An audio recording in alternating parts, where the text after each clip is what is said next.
معزز و محترم ناظرین و سامعین، السلام علیکم ورحمۃ اللہ وبرکاتہ۔ ناظرین و سامعین، استقبال ہے آپ تمام کا ہمارے یوٹیوب چینل اخبار الہند پر۔ ناظرین و سامعین، آج کی دو بے حد اہم خبر لے کر افراد کی خدمت میں حاضر ہوں۔ پہلی خبر کا تعلق ہے قطر کے بادشاہ تمیم بن حمد الثانی کہ انہوں نے قطری حکام کے ساتھ ملاقات میں فلسطین کی آزادی کے لیے کام جاری رکھنے کا اعلان کیا ہے، اور انہوں نے کہا ہے کہ یہ ہمارا بنیادی مسئلہ ہے اور اس پر کوئی سمجھوتا نہیں ہو سکتا ہے۔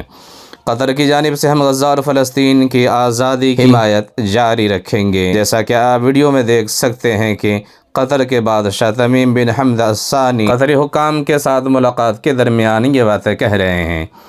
اسی طرح سے ناظرین و سامعین، دوسری خبر ہے دارالعلوم دیوبند کے مشہور و معروف استاذ حدیث، ممتاز و نامور عالم دین حضرت مولانا محمد سلمان بجنوری صاحب دامت برکاتہم العالیہ سے۔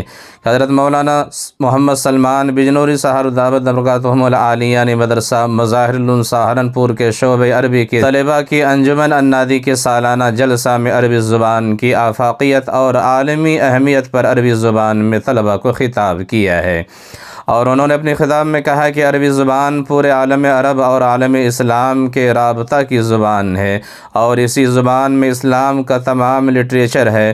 انہوں نے کہا کہ عربی زبان کی اہمیت دینی بھی ہے اور دنیاوی بھی ہے۔ نیز شعبہ عربی کے قیام کے لیے مظاہر العلوم کے سابق امین عام حضرت مولانا سید شاہد حسنی رحمۃ اللہ علیہ کی خدمات کوششوں کی بھی ستائش کی گئی ہے۔ تو ناظرین و سامعین، آپ سے گزارش ہے کہ اگر آپ چینل پر نئے ہیں تو چینل کو سبسکرائب ضرور کیجیے اور ویڈیو کو زیادہ سے زیادہ شیئر کیجیے۔